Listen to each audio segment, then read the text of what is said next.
Hello, ladies and gentlemen, and welcome back to the What Topic podcast. So, just a very quick kind of blurb, kind of like bit of info before this episode starts. In editing, myself, Josh, I've found that the podcast, we didn't actually start it the last episodes that we did was not actually at the start of this year. We actually haven't recorded a single episode this year. It would look like. It looks like we finished our last episode where we tried to start season 2 again. I think we got to like episode, if I'm just looking at it on here, episode number 4, if I remember it. Yeah, okay, episode 3, sorry. And it was talking about Hawkeye. It's now been nearly a full year since we've actually uploaded our last episode. I can't believe I'm saying those words.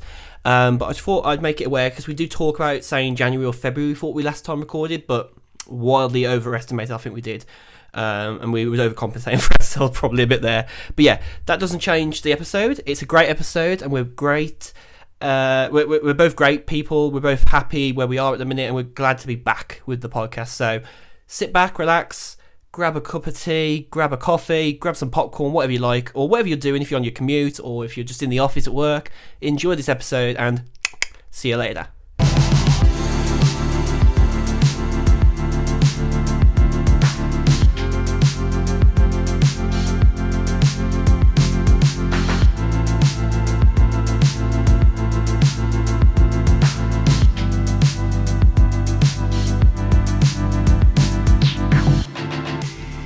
Hello, ladies and gentlemen. It's been an absolute long time, but I'm saying the words. Welcome back to the I need to say what's good then, Jesus. What Topic podcast with your host Josh Deakin and your co-host Owen Burkett. Yeah, this feels so weird, but it's so good to be back. Yeah, it feels like aeons has just gone past. And, tell me about it, man. Yeah, it just feels like that. Even though it just feels like nothing has changed, but a lot has changed at the same time. So, oh yeah, I mean, it's been if I'm just roughly thinking in my head, it's the last time we podcasted together was probably maybe end of January. Yeah, I mean, it feels like, yeah, the fact that it just, when we asked ourselves, like, when was the last time we had to, without having to look on Spotify, like, it just made me go, oh yeah, when did we actually record the episode? And it just feels like it's been too long. That's all you have to say. It's just been too long. Yeah, you just like, it's been, as you say, eons. It's like many moons ago. Yes, what was it? What's that meme that from Titanic? It's like, it's been 84 years. Yeah, it's been 84 years and I'm still having problems remembering. I'm still have PTSD then. PTSD. Oh man, I mean, the way the world is always, we always feel like there's PTSD to happen. So I mean, Jesus, like, where do we start? I mean, what a year so far. I would say so far, we're in the latter half of the year now, in the fall. I know, like we're getting close to, as they call it, spooky season. Getting up to Halloween and all that. I go away the day after Halloween on holiday. That's weird. Oh, right. Okay. Spooky then. Sand and sea. Where are you off to? I'm off to Tenerife. Oh, I do right. think I'd be ending up... It's funny, I'm going to Tenerife start of November, but then I'm also going to Tenerife to get on a cruise ship in February next year. So, I mean, the February cruise bit happened first, but it's interesting. I get to see a bit of Tenerife, get pissed and all that crap, enjoy the city in sand and sun, and then I'll go back for a sort of different reason. Still a holiday. Yeah, it's really fun. I mean, I definitely need a holiday, but it's just like all the countries that I want to go to are like considered to be sort of moody and just it's basically the list of countries I want to well, no, I say countries, but it's more like cities, but anyways. Oh yeah. So I want to go to like Iceland, Sweden, Norway, the Netherlands, that sort of Scandinavian sort of like places. Norway, I went to Norway on a cruise earlier this year in June, and honestly it's one of the coldest places I've been in a long time, but it was incredible. Absolutely incredible. The photos I got with my iPhone 13 Pro, which I've had since we last recorded, I think, as well. My God, like, you'll agree on this because of just how beautiful a country it is. But just the fjords, just on their own, make Norway. They are just Mad. Yeah, I did see the Instagram stories, and it was just basically just said to me like, yeah, this is the reason why I want to go there. Mm. And yeah, I mean, I just want to check out Oslo, and there's a little sanctuary where they have wolves where you can kind of interact with them, and that's like one of my, that's on my Bucket list. yeah, it's on my bucket list. And yeah, so it's just everything I want to do. So I don't know when that's going to happen or if all that's going to happen, but it's definitely on the cards for sure. Well, that's the thing, isn't it? Like, now that I mean, obviously, not to jump into a longer conversation again about COVID, but like just on a small note, I think the fact that we've been able to have more freedom of movement in the last year or so with COVID basically going pretty much by the wayside. Like, you know, you have your old friend or family member that gets COVID and they just get over it like the flu. Nothing too scary or worrying, etc., and everything, but it's nice to now be able to think, okay, this isn't something I'll be doing in 5 years. It's maybe something I might do in 6 months. It's really handy to feel that way now. Well, it's really hard to like, because people say like, oh, I don't want to bring COVID up, but it's really affected all of our lives for the past 2-ish years. We'll look back on it like a How I Met Your Mother sort of situation. How I met COVID. And then by the end of it, it's like, it's been 2 fucking years. It's just like, I need to get rid of. Just get to the end. It's just the longest saga in them. Oh, it's actually quite funny. The new one, a lot of people don't like the new How I Met Your Mother. Sorry, no, How I Met Your Father. But I find it quite funny because the lady that's the mother in the future, like, she's so sassy. It's actually really funny. She's like, son, shut up, listen to me. Your mum's talking. I'm like, that sounds very modern day to me, to be fair. I mean, it was the teaser trailer for the final season of How I Met Your Mother. That was like, I didn't really much watch the series, but my brother showed me the teaser trailer. And I don't know if you remember watching the teaser trailer, but the teaser trailer is the 2 kids since from season 1. And obviously they've all grown up. And the teaser trailer is basically the son just goes like, it's like, we've been sitting here for 5 fucking years listening to your story. And you're literally talking about who it ends up being. To be fair, that's one of the. I've gone back and started watching How I Met Your Mother again. I have, because it is just the pinnacle of TV. It's brilliant. Neil Patrick Harris, that man is just all kinds of amazing. I need to watch him in Uncoupled on Netflix. I've heard that is a really funny show and good show. Like, there's obviously a lot of like mental health like awareness in that show, because obviously he's coming out of like a big relationship with a guy that he's been with for like most of his life, I think.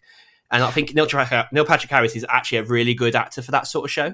Well, it's just within his range of that sort of material and comedy, and and it's the fact that it's one of the many series of dealing with gay relationships. It's good to see it. It's good. There's more awareness of that sort of thing in like just everyday life in shows as well. And it's not to say that previously there haven't been any shows that doesn't deal with gay relationships, but it's something that is on pretty much front and center without being a supporting character in someone else's show. It's more normalized now in a good way. Yeah, and there's also another film, I think it's called like Bro, but it's like it's from it's Billy someone. I'm just looking it up. Billy Eichner, that's it.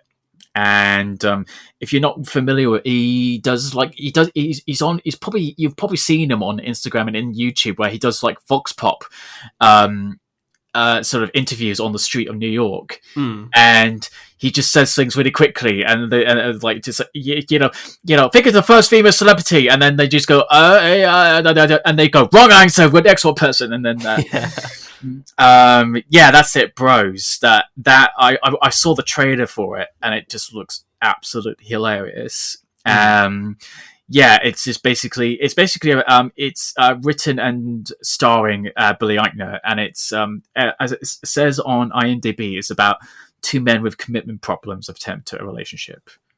Wow, that's good. That is, to see that. I mean, obviously, let's be honest here. We know it should have happened years and years ago, but obviously, like TV acceptance, I feel like a lot of things take a long time in TV and film, as opposed to on like a YouTube channel or something. Well, it's a lot of social sort of acceptance, as well. Like, yeah. Definitely.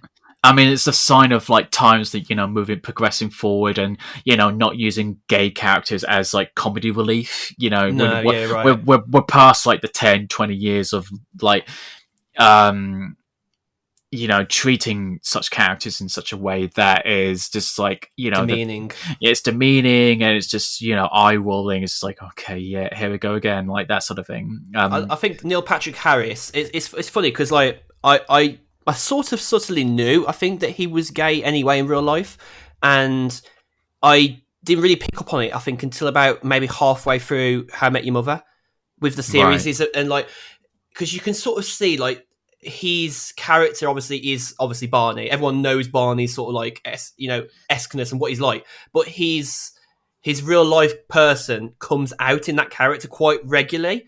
And you just know, like, when you think of Neil Patrick Harris, you think of Barney, but then you think, well, Barney is very like three, 4, 5 dimensionals, isn't he? He's very he's just like a caricature of that type of person that we probably heard of or even know of, like in life, and the fact that you got somebody like Neil Patrick Harris embodying that is something that it just goes to show that a testament of his talent. Oh, definitely. I just love him just because he stands for just what's cool, I guess. Maybe like he's not interested in flipping the bird at people just deliberately, or like doing things that people see always online.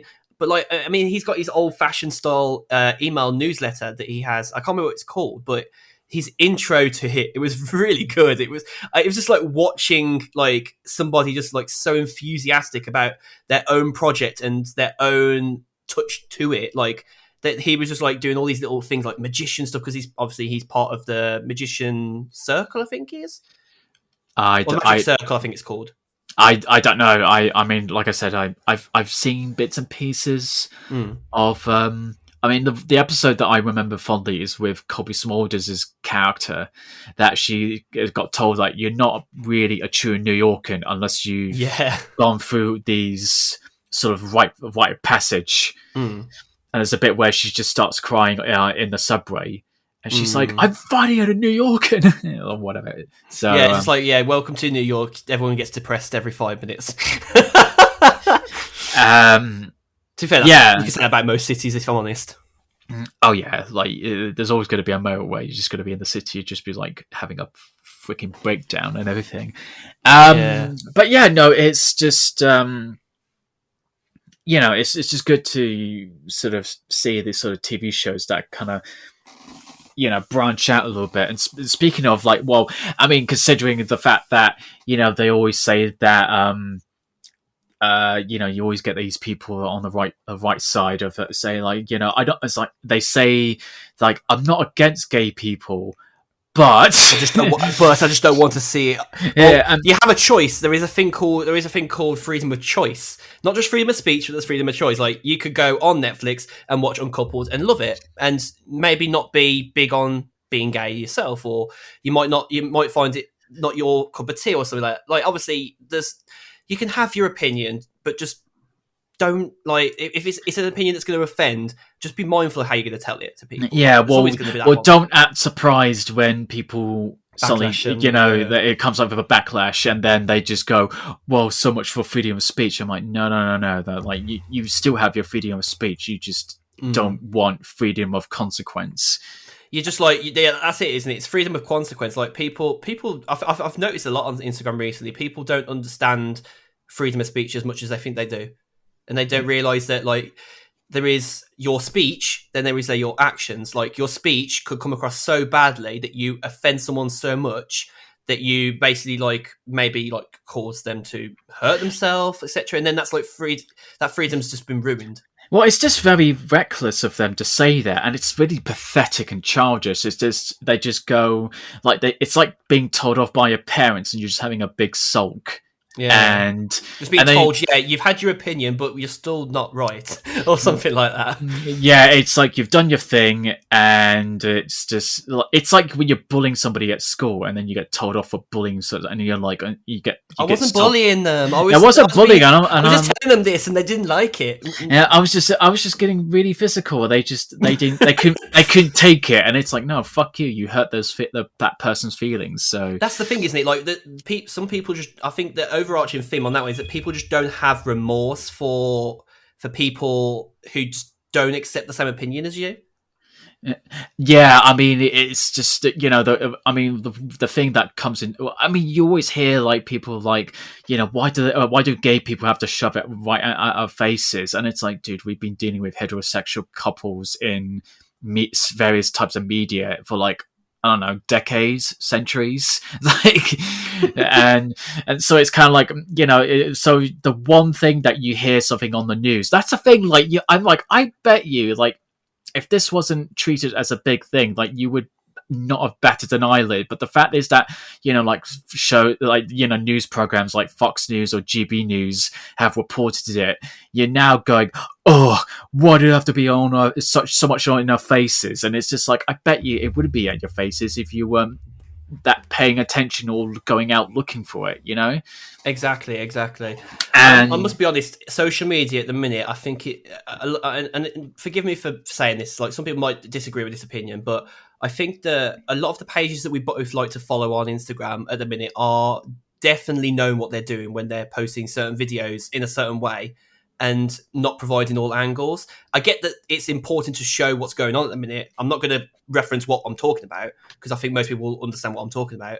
And I just think it's just really weird that the comment section is the way it is. People are like, it's divided, makes sense, but at the same time, it's like, make it make sense, because everyone's just like flipping the bird at each other, going, oh, bootlicker, blah blah blah, and you're like, oh, well, let everyone have their opinion, but then when you start being horrible to someone else, you lose your freedom of speech, and you just basically gave over and submitted.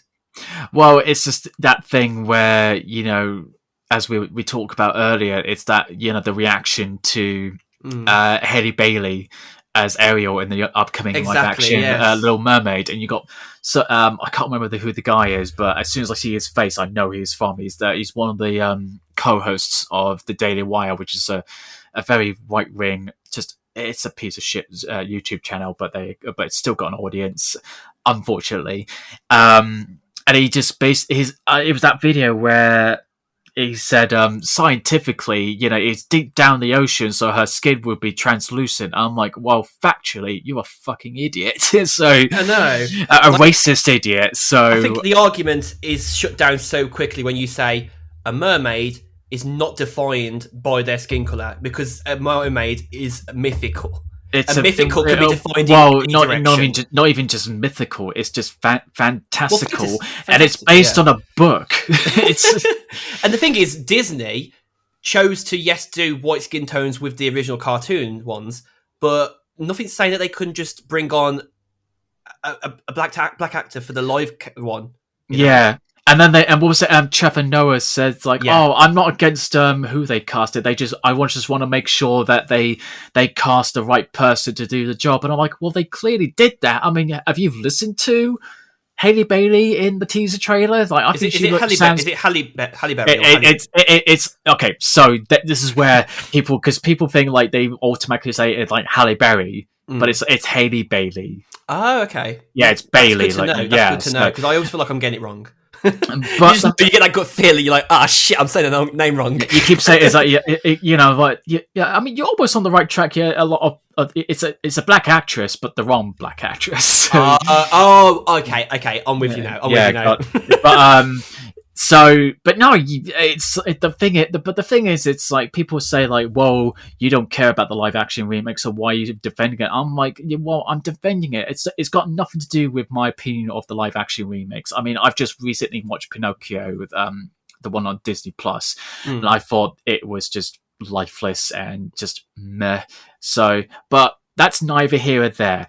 Yeah. It's the point is that everyone's making a huge deal of that fact that in the original cartoon, Ariel was white, and then in this live action, she's black. It's getting butthurt for butthurt's sake. Yeah, and it's the same thing when quote quote fans complained about having black dwarves and elves in the Lord of the Rings Amazon Prime series. I think people got annoyed with the woman actor that was doing Catwoman as well for the new Batman. They got pissed off with her as well, didn't they? Even though I just tell people, like, well, if you go to the Batman Year One comic, like, her skin tone it's a bit darker than Bruce Wayne's, so you can say that she's actually mixed race or black or whatever.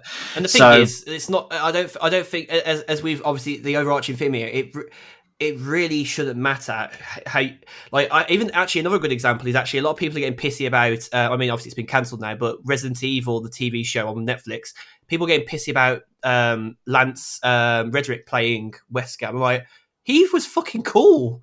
Like, what does it matter whether he's white or black? Well, my problem with it is when I saw. I mean, I haven't seen the series, but I did see the photo or still of him as quote unquote as the looking like the character of Albert Wesker. Oh, what, with the bigger coat? With the coat and the sunglasses. And like just like everybody else, my first thought was like, that just looks like Blade.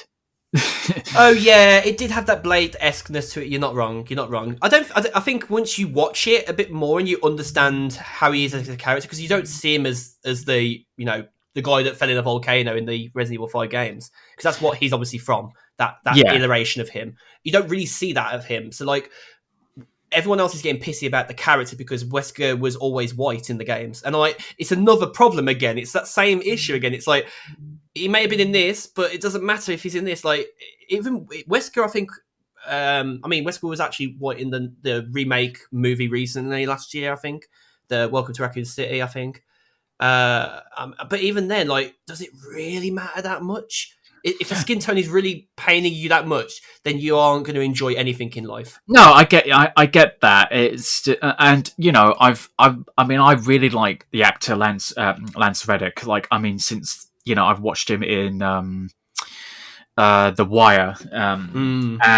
So I don't think it's just a problem. It's just, I don't know. Like I said, I haven't seen the series, so I have no ground on giving my opinion on it. It's just, I mean, I watched a podcast called Double Toasted, which are two African Americans, various African American co-hosts in Texas, and they were kind of split in between.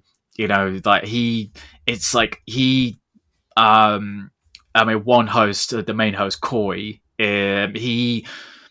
he wasn't much a fan of the series because obviously he's played the games, and he himself kind of questioned, like, why did you cast him as a black actor? When he just, I don't know. Like, I mean, you have to watch the episode to kind of hear his opinions, but he couldn't see any. He couldn't think of an actual reason for him to see, like, why did you have to cast, like, originally as a white actor? And you're right. I mean, I've said this as well, that Albert Wesker is not really defined by his skin color. No, he's defined by his actions and his demeanor. So there's pros and cons on it, but it's like the whole thing with it's both fantastical stories. Yeah. And if it was based on, let's put it like this: if it was based on real life, and let's say there was a film made about me and you, Owen, like doing the podcast, and if we were both in real life, we were both, obviously we're both white, but then they cast us as black people in the film or TV show that make about us, that would be misrepresenting because it would be against the true reality of who we both are, right? Well, that's in a somewhat speak. Even though it's the weirdest thing, it's like, that reminds me, is that apparently, I mean, Kanye West is fucking delusional, but there you go. He said that he wants Danny McBride to play as him. He's like, oh yeah, I don't care about the skin color problem that people have, but I just want myself to be played by someone that's not really me. Maybe he sees something that nobody of us hasn't. But then again, He's seen that. He's seen all those like different like but universes. then again, I've been saying that since forever. Like I'm like I can't see eye to eye with him because he's that fucking batshit crazy. Yeah, I mean, anyone who calls themselves Yi needs to sort themselves out. I mean, he's the one who said that slavery was a choice. Harriet Tubman didn't free the slaves, and he wanted to be he ran for the presidential election as the birthday party. Oh god. Yeah, and then people want to be sympathetic with like, oh, he's got mental health issues, and I'm like, somebody who's got that much money should have already checked themselves in. Well, he's got so much money. He's got this big of an entourage. You know, there's no reason for him they need to actually step in and just give him hard love and say, right, you're not doing any more shows. You're not writing any more music. Mm-mm. You're gonna get yourself checked in. You need fucking help, and that's it. And I just in a film scenario, if there was a film about him in the film, they'd have already got to the mental asylum or gone to or checked him in into a mental hospital just get help before he got to the point of him now. And and the fact is that, you know, they say like, oh, he needs mental health, and I'm like, how many times do we have to say this whole sort of sad story about we're on a carousel here where there's no way for it to stop and get off. Yeah. But anyways, like going back to the whole casting thing, like I remember even some friends of mine I know that said this next bit of the argument that they try to do is they say, well, if they casted a white actor that was originally played by or animated as a black character, you know, people will be up in arms about it, and I'm like, but that's the thing that you've already answered your own sort of argument is that we wouldn't dare even think about doing that, and you know, and then you had films that kind of did that. On a serious note, that you had so was it C. Thomas Howell that he wanted to get into this university. I can't remember what the film is, but basically he said, well, if I heard there's a program that for black people that they get into the university through that, so he basically goes blackface, and then it's trying to do this serious thing where he gets mistreated as a black person, but when he becomes a white person, then he's treated more fair. And he's like, "Oh my god, like, oh, this white guilt," and he's just like, "Oh, fuck you, man." So it's like almost like a realism shock kind of thing, isn't it? Well, it's just like a reality check, and it's just like, wow, and it's crazy, isn't it? Racism does exist, and it's like, well, no shit, dude. But yeah, anyway, so yeah, the argument is that. Yeah, no shit. Like, nobody would ever, you know, it's like, you know, taking Black Panther and changing him white. You wouldn't fucking dare to do that because it just doesn't make sense. Even though the country of Wakanda is fictional, it's set in Africa. So it's like that'd be just such a juxtaposition, wouldn't it? I mean, what the frick? I mean, you could say like if it was set in South Africa, then you know, you could change it to, you know, as a white person, as a white character or whatever. Yeah, but you still I think you still have the heritage there. I just, for me as a creative, like I would not feel comfortable. No, you know, if somebody said you need to cast somebody, and then somebody suggested a white actor or even an Asian actor, or even, I'm like, no, it would not fit the bill. It just would not fly by whatsoever. No. I think even though Disney do make mistakes like most other companies will, they are very on the side of making sure that they are casting people that they feel will fit the role, right? Because let's be honest here, they haven't probably just cast. Actually, no. I'm going to double down on this and say I'm definitely sure that they haven't got her on the film just because she's black. Because there is no need to have that extra argument. You're just riling up people for no reason. I believe that Disney have chosen her because she is the actor that they want for the film, and it's not a case of they want a white person or they want a person of color. They just want a great actor. They want the actor, the key thing that makes them them. And I think that's what really is the main point to be looked at here, isn't it?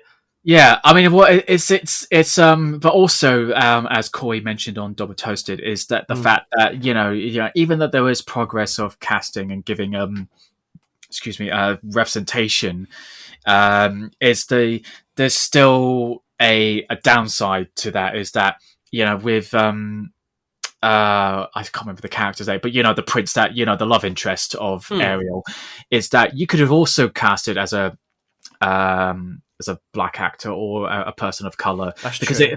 it's set in the Caribbean, isn't it? I I think it think is. something like, well, it's in set within sort of that area, and but Disney won't ever do that.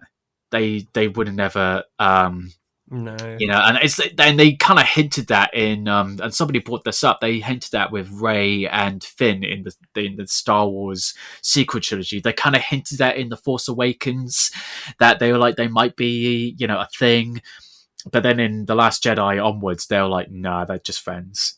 And it just seems like Disney, just took that. It's like that dad, that racist dad that took, her white little girl, and just goes, "No, you're not dating that black guy." Like, not at all. And Jesus it's just Christ. like Generational oppression still.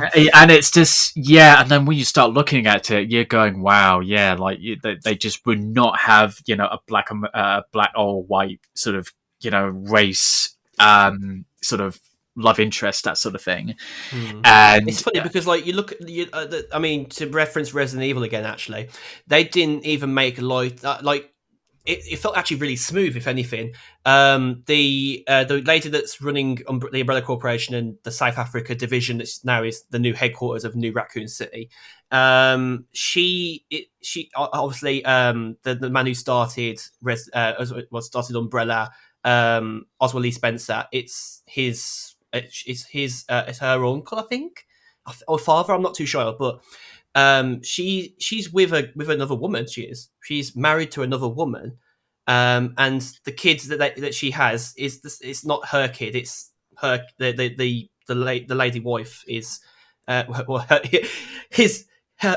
Okay, I'm getting myself confused in my head, but like, I just love how smoothly it comes across. Actually, like, the characters all talk really well together. They have the same arguments that traditional families would have, and I love that smoothness. I mean, Sex Education as well. I can't remember the guy's name, but like, he's got a mother and another mother, and it's brilliant. Like, TV is integrating it so nicely, and they're not like, there's not a lot of virtue signaling. I think, if that's the right term. no, but it's a really difficult line, because obviously Disney in the past, like the past 5 or 10 years, they have been really sort of, let's be honest, like, they've been really shit with representation. They've been And treading water a lot. because I remember when a week before the live action Beauty and the Beast was coming out, they made this huge announcement saying LeFou was gay. And you kind of like, okay, I mean, I can see that. And then I remember went to see the film, and I just went, okay, it's like extra additional information that isn't in the film. it was just like, I was watching it, and I was just like, I just don't. They need to tell you that. And then it was by the last minute, that when they were dancing at the very end, and then they change partners, and he starts dancing with a male partner, and they look at each other very sort of very lovingly or whatever. And I mean, and I was actually, saying that as well, you just reminded me. Stranger Things. You've watched the new Stranger Things, right? Yes, yeah, I'm up to date with that. Yeah. Will likes I forgot his name now. Mike, doesn't he? Mike, yeah. You can see it in this latest series. It's very obvious. Yeah. But they haven't. The thing is, they haven't signaled it outside of the show's walls. They've talked about it in the show's storyline. So it's like, you're finding out as everybody else is finding out, and it's actually much nicer, I think, as opposed to like Disney saying it, oh, just by the way, he's gay, or like even like J.K. Rowling saying, oh yeah, Dumbledore is gay, telling you out of the storyline, but in the storyline you know it as you see it, and it's good. Well, yeah, that was the problem. Is like, like you said, the example is like when J.K. Rowling I think it was like a fan asked, like, is Dumbledore gay or whatever, and then she said yeah, and then you read the story, you're like, there was never a mention about his sexuality, and it just felt very disjointed. It just I wouldn't say disjointed. It or just maybe fragmented a bit. It just felt really unneeded or very shallow sort of allyship. It's just like hey, P.S. he's gay. And then you just go, okay. You're just like, how does that work with the story? Because he does have his brother, but then like you don't really hear anything them talking about like how. It just doesn't work. Like in the new story films, it just came off shallow. And then with Will, I sort of had mixed reactions from it. Whereas I understand that obviously back in the time when the 80s, that it had to be being open was very being open as gay was very sort of it was taboo. If anything, it was very taboo. Yeah, but in my sort of response to that is that I understand what the filmmakers was trying to do. I just still felt like it just didn't go anywhere, and I just felt like hopefully by the final season that's coming up is he will have some sort of an arc to I hope so. Yeah, I hope so because the thing is, like, I don't think that they've done Will any sort of service at all because ever since he was, what was it, in the first season he was kidnapped into the upside down, and then the second season and then was it the second, it was the second season, the mind flare, which then revealed to be what's the main villain in the last season that just happened? I know you're on about Vecna. Yeah, Vecna, which then revealed to be, mind possessed by Vecna. Yeah, obviously spoilers for this bit if you still haven't watched it, mind you. Yeah, well, I'm pretty sure everyone's seen it. I feel like you should have probably seen that. It's been since July. And if you haven't seen it, it's probably those who are not bothered by it. But but then that's my thing. It's that, with those first two seasons, like, those are the only things that I could think of that made Will as a sort of a actual character or as a plot. Whereas in the seasons after that, I just think it's just been completely useless for me. And then this is nice though to see, like, even before, like, you can really see that he's into Mike more. You can slowly see him, like, just like knowing that he's there, obviously in LA with them, and like, the thing I would, you just feel that feeling that he's there with, and then where he panics when Mike panics for Elle. Like, you can see the pattern starting to develop, but it feels a bit too late into the story to start talking about it. So you're hoping that they actually continue it next season and don't just like let it fly off the handle. And that's why I think that, with storytelling is that, it counts the detail. The details count. It's like, for me, like, even if you make a sequel to a film or a new season to a previous season and whatnot, it's like, I think you need to make sure you need to make a story that has a beginning, a middle, and an end. Yeah, because you miss out so much detail, and people they have to go back and watch it. Like, it's nice to go back and watch things that you missed, but at the same time, if it's part of a future storyline, it's like watching Game of Thrones and missing an episode. You're just like, where do I pick up now? Well, it's just, when they make something and they sequel bait it, so it's like all those questions you had that aren't answered, they're like, oh, we're going to make a sequel, and you're like, are you sure? Because you need to make sure that it's a hit in order to make sure it. So therefore, like, so for those people who say to me like, well, Will's arc is probably going to get resolved in the next season, I'm like, yeah, okay, but then probably is a but hope. It doesn't help with my argument that, I still felt like he just wasn't made of any of use for the past couple of seasons and even the last season. And I think he's been struggling with his own mental health. He has throughout these seasons, so maybe that's part of the reason why. Well, there's definitely some PTSD. It's a mixture of being like, his parents obviously having his own identity crisis that he can't really come out because obviously during the times, and also the fact is that he's dealing with PTSD ever since he got kidnapped from the first season, and because only like Hopper and like a few other family members sort of know, not everybody sees it the same way. Like, he has maybe like 10 or 15 people in his inner circle, but then out of that, how does he function as a normal human? Like, he'll get to, he's in these episodes of the latest series, and I think they're still only 17 or 18. I'm not sure if they're maybe even younger than that.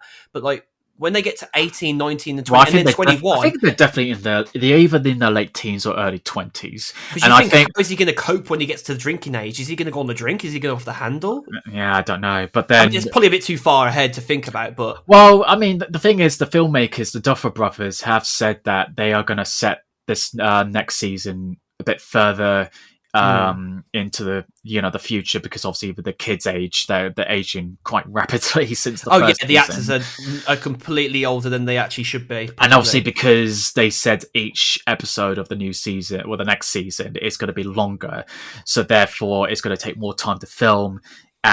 So it's I don't know. So Like they said, like 2024. I know it's going to be. or I know it's something. going to be in the 80s, but it's probably this next season is probably going to be set in the 90s, just to kind of explain that the age difference between them. I mean, they might do some flashbacks to like in the time that's gone past. I Oh, they will imagine. definitely Just to fill in do. gaps. Yeah, they'll definitely do like something like they've done with It Chapter 2, which even then that was a bit awkward, because you can tell like they've been de-aged. Yeah, Because it's like watching that Harry Potter scene when they were older with their kids at the end. Oh, of that the was Harry Potter horrible. saga. Oh man, just looking back at that, just Daniel Radcliffe just doesn't look right at all. Well, Daniel Radcliffe, just anyone, or they just He's they tried to jelly age face. them.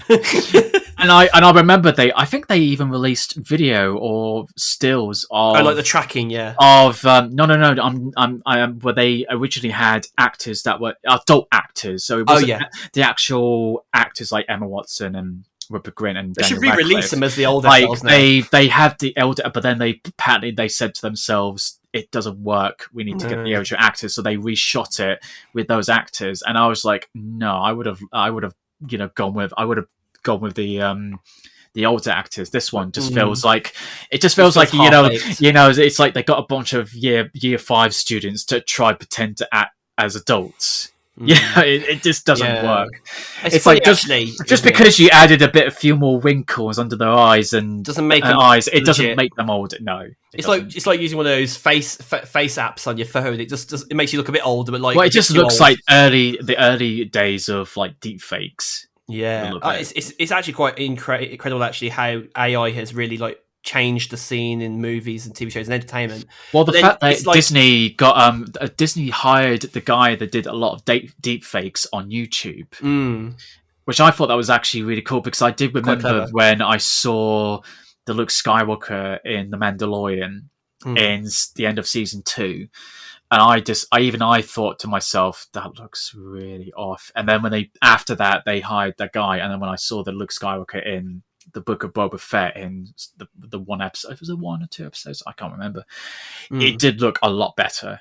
Like it showed progression. Yeah, it showed progression, and it just see all these deep fakes that that you can. Because the problem with when it happened in the season 2 of The Mandalorian is that it was the mouth and it was the eyes and everything. Yeah, I remember seeing it online. And it was very uncanny. It was like Uncanny Valley. Whereas when they did it in the Book of Boba Fett, they did improve, a lot with those sort of issues. I mean, I think it still has a bit of way to go, but it is definitely going in the right direction with that. And I think the technology has really catched up a lot recently. Like, in films and TV shows, they are really like pushing the boundaries now. They're trying to keep bringing people back from just being on YouTube, etc. nowadays, because that's the one thing that has been taking a lot of their market share over the years. People just making content in content teams and groups and companies online, like the Sidemen. They've got so much money behind them on the internet, and like they don't even need to be in the mainstream. Like they've done their own version of The Wheel using the Wheel Studio from BBC on BBC One. So like they supersede national I guess normal media in that respect.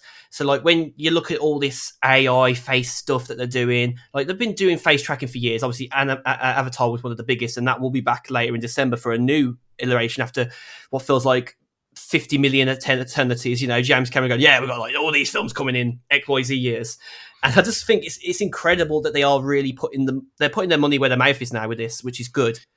Yeah, I mean it's definitely in the right direction where they're starting to probably listen to what people are saying about certain things, or they're probably realizing that we need to put a little more effort to doing all these things. Because you're just going to lose, as a lot of people say online. As a YouTuber I was watching a few days ago, it's like saying like Netflix, the reason why Netflix is failing at the minute is because they call themselves a tech company, and then you got all these other traditional networks like Paramount Plus recently, and you got like Hulu, Disney Plus. They all want to be tech companies. They all want to like get into that scene. And what's happened in the cable box era of expense and everything like that, they've all like jumped to the internet side, and the internet scene is so fragmented now all of a sudden that like you're not sure where to look, you're not sure where to spend your money if you want to watch something, and there's no way you're going to watch loads of things there. So it's the reason why people are going back into video games even more so now,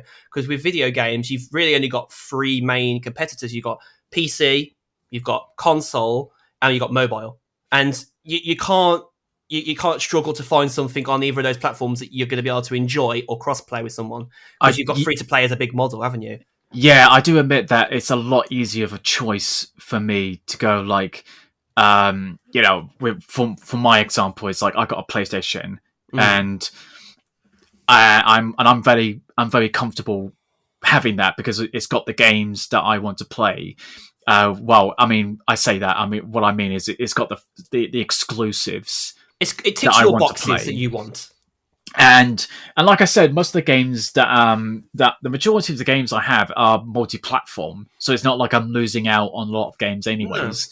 No. You're getting the experiences that you want on your console of choice that are Sony only, and then you've got the cross-play, the online play. You can jump into a game with me, Fall Guys if you want, Rocket League, whatever it is. There's no it's not restricted. No, it's that's the thing. It's like it really comes down to exclusivity, and which it's the same. Can divide and conquer in a way, can't it? Because it's the same with streaming services. Like there's going to be things that you're gonna like on then that has available compared to other streaming services. Like for example, Disney Plus is actually when it started out.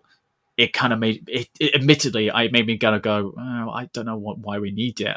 Apart from the Mandalorian, which was coming out soon, but now it's got Star, which has got all the sort of 20th century studios and Fox. It's a behemoth, isn't it now? And Searchlight, and it's also, and not only that, like Disney Plus is actually saying, oh, by the way, all these Marvel films and Disney films, they're going to be either Disney Plus exclusives, which you don't need to pay extra for, or they will come out at the same time when it comes out on Blu-ray and DVD, but at no extra cost, like Thor and Love and Thunder that just came out.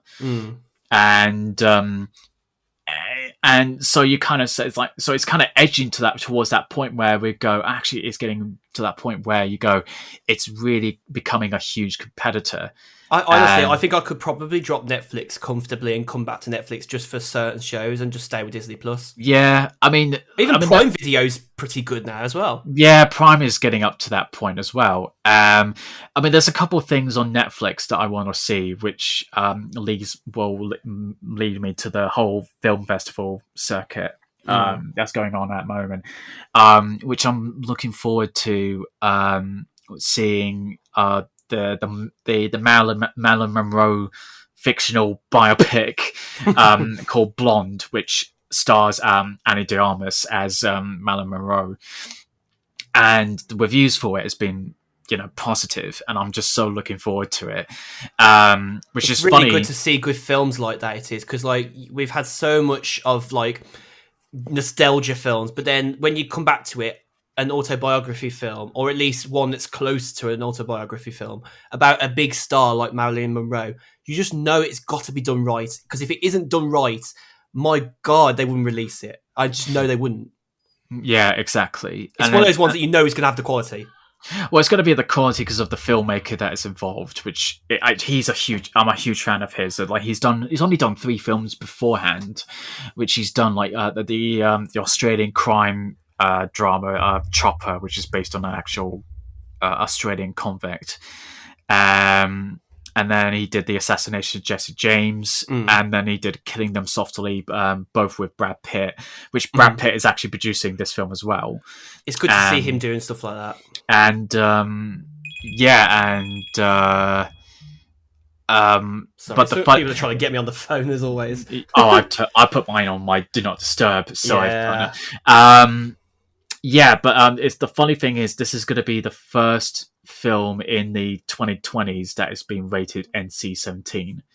Now, for those who don't know what NC-17 is that in the American MPA rating system, you've got G, PG, PG-13, and then rated R, and then the one actually above that is NC-17, which to in the industry, that's usually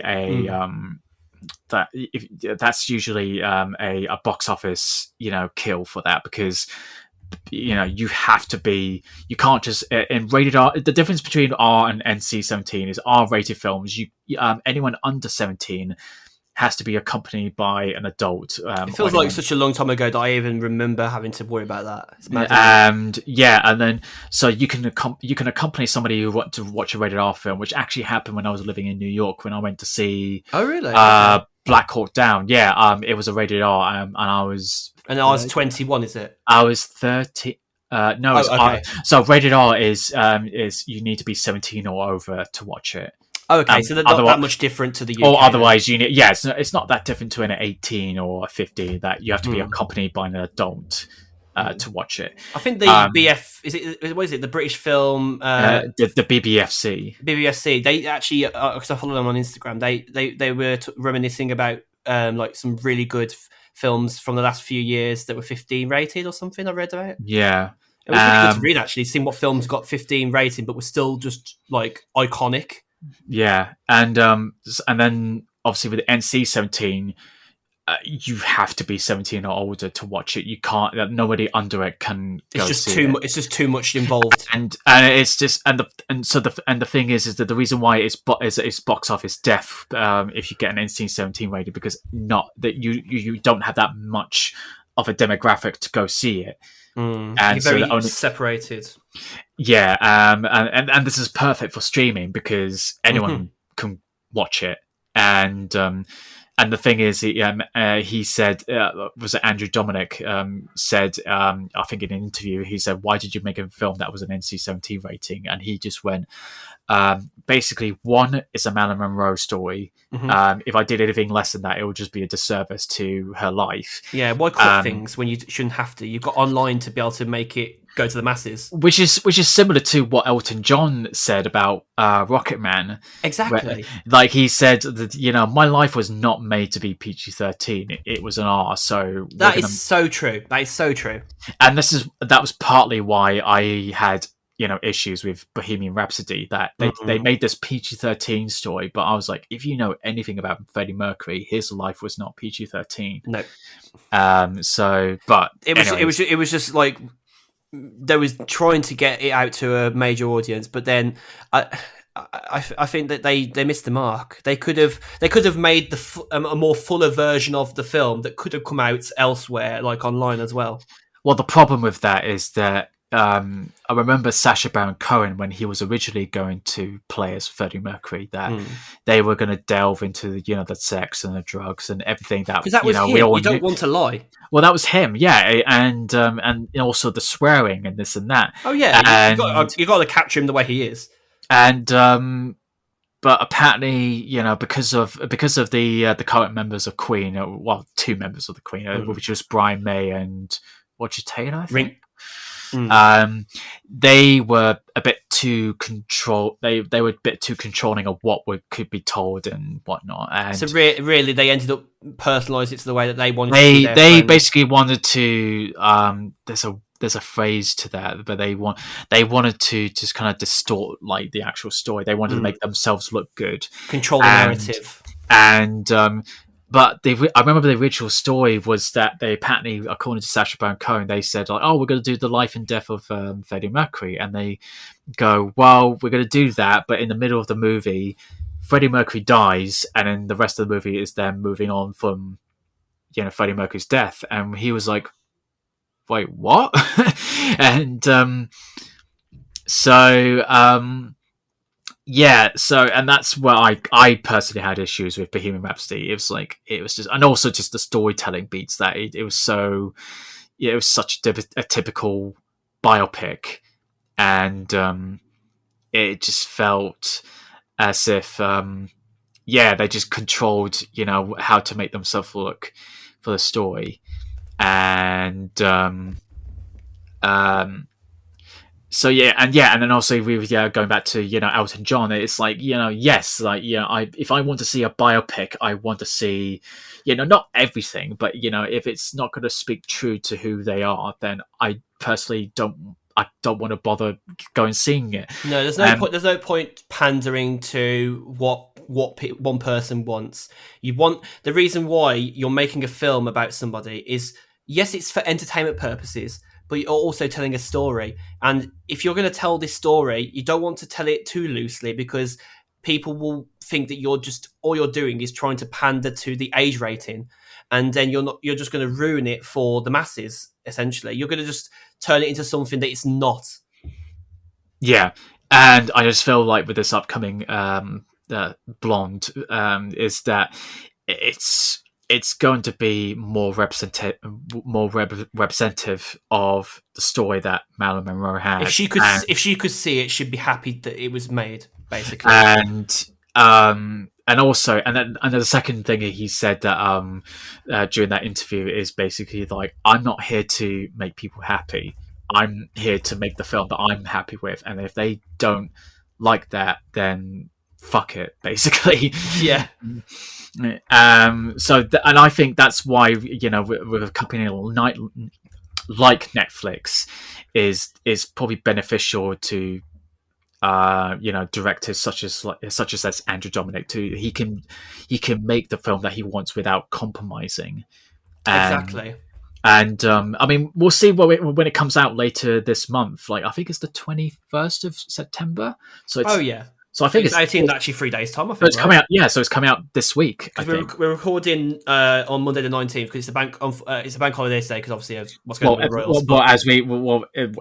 As I call it, like, everything's like closed.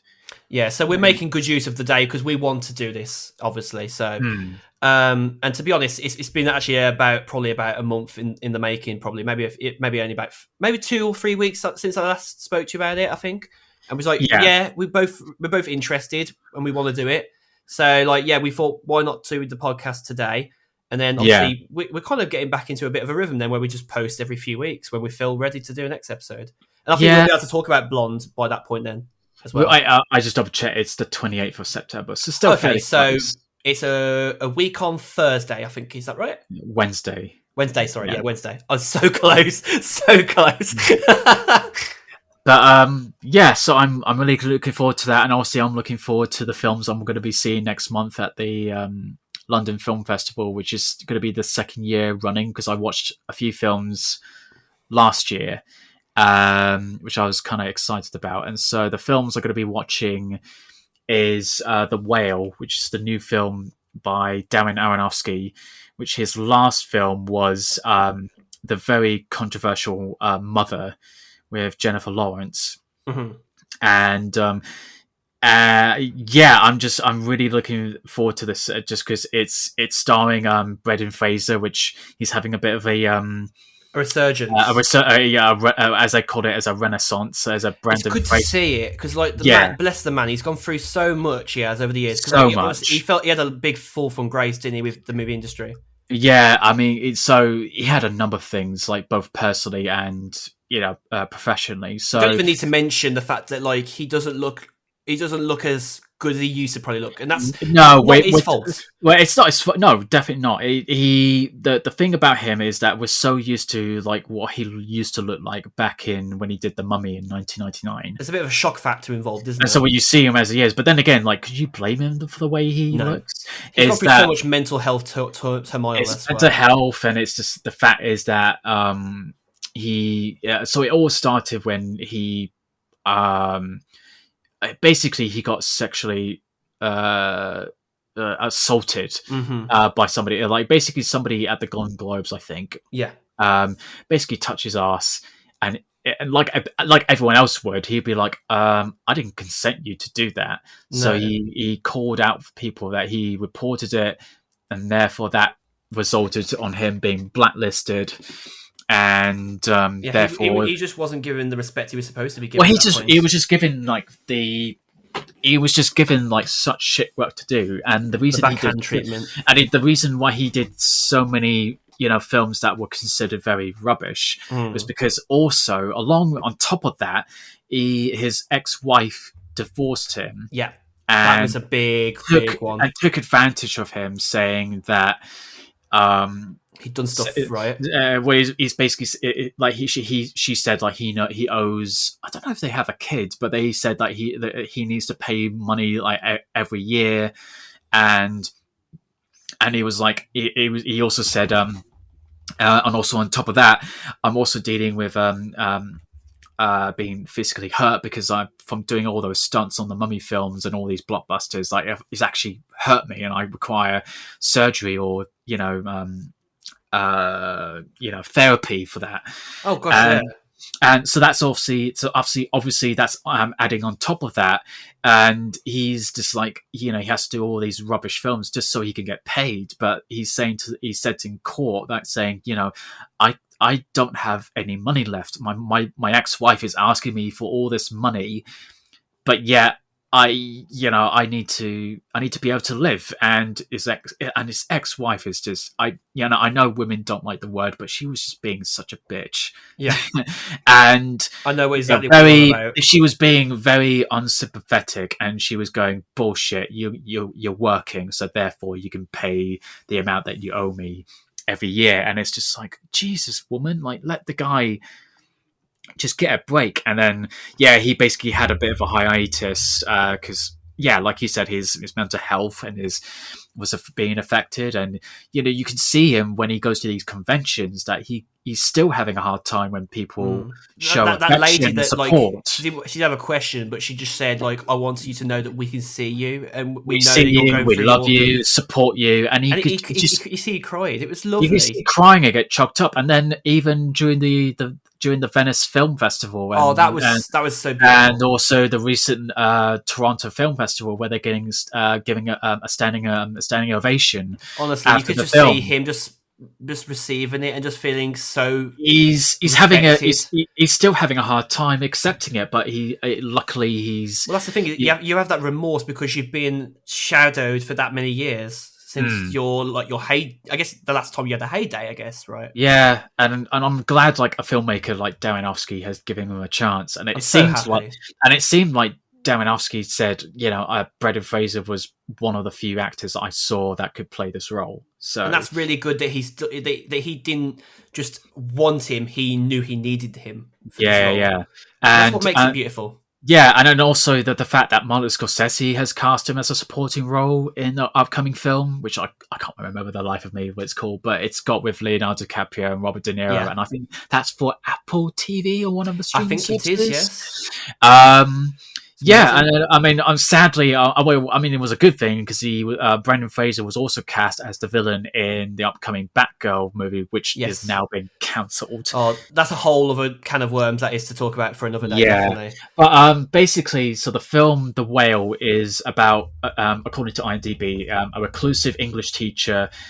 played by Brendan Fraser, living with severe obesity, attempts to reconnect with his estranged teenage daughter, who's played by Sadie Sink from Stranger Things. Yes, I saw the stuff of that. Is that an A24 thing? I'm not sure. You know what? I don't actually know. I wouldn't be surprised though. But Sadie Sink in those photos, like them all together, like when they're talking, like in the different processes of the film festival. Well, the fact that you see the photos of Brendan Fraser in all that makeup. It looks so good. It looks so good. I'm really excited. Yeah, I'm really excited for because I feel like we've all been deprived of like the good times that Brendan Fraser had on screen from the Mummy films, and like no one would have seen that fall from grace to happen, but it happens. Actors have it happen. I mean, film stars in general. I mean, you got music stars as well that have had their falls from grace and they've come back kicking strong again. It's good to see it. No matter what they've been through, they're being respected, they're being elevated, and they're being given good work. The thing is, I hope it's not one of those things where these actors who they got big and then they lost it and then they get back up again, and I hope he doesn't lose it after this. I doubt it, but really you just hope he doesn't. So, and I hope his ex-wife doesn't take advantage of it and makes him even more. I'm sure they'll probably say, "No, you've had you had your run. Mm. You're not going to gain any more money from me. So, No. But yeah, anyways, I mean, like honestly, it's been a great first episode. I really think we didn't have any idea what we was going to do. We had no. I think we went in with so little expectations that I think actually we've come out with quite a rosy episode with what we wanted to talk about actually in a somewhat speak. And we've also set the groundwork for future conversations with, with Blonde, with all the movies with Brendan Fraser, Sadie Sink involved in that as well. There's a lot of nice ties in that we've got for the next few episodes. So we definitely cannot wait to keep bringing back episodes, keep talking with you guys. We feel like we've kind of deprived ourselves of podcasting for quite a while, but I mean, I think whether it was intentional or unintentional, we've really enjoyed coming back after a well-rested break, to be honest. Yeah, I just feel like it's just, especially with my mental health, is that it's just that, it was a little bit uncertain, in terms of work, and I didn't want that to be affected to this overall podcast, because I want to be, a space of, I don't want to say positivity, because I just don't. I don't want to, say that as like we want to have enthusiasm. It'd be like hashtag positive vibes only. Is like we want enthusiasm for subjects, and like the one thing that just talk about things that we just genuinely enjoy, and I just want to be in that moment, like be excited to talk about things that we enjoyed, even if it's something that we didn't enjoy or whatever. Like there's something to talk about that we're quite passionate about, and I mean we've been a bit selective today, not talking about obviously the Pattern of the Queen, purely because it's not something that I want to avoid. Yeah, I personally, for me at least, I want to personally avoid talking about that, just because it's not something that we favour talking about. It's something that you feel like we've had no choice but. Well, it's very simple. It's very simply, I'm not a monarchist. No, me neither. It's like I don't hate them. I just don't care for them. Yeah. Honestly, and I think that's a good point that people should echo.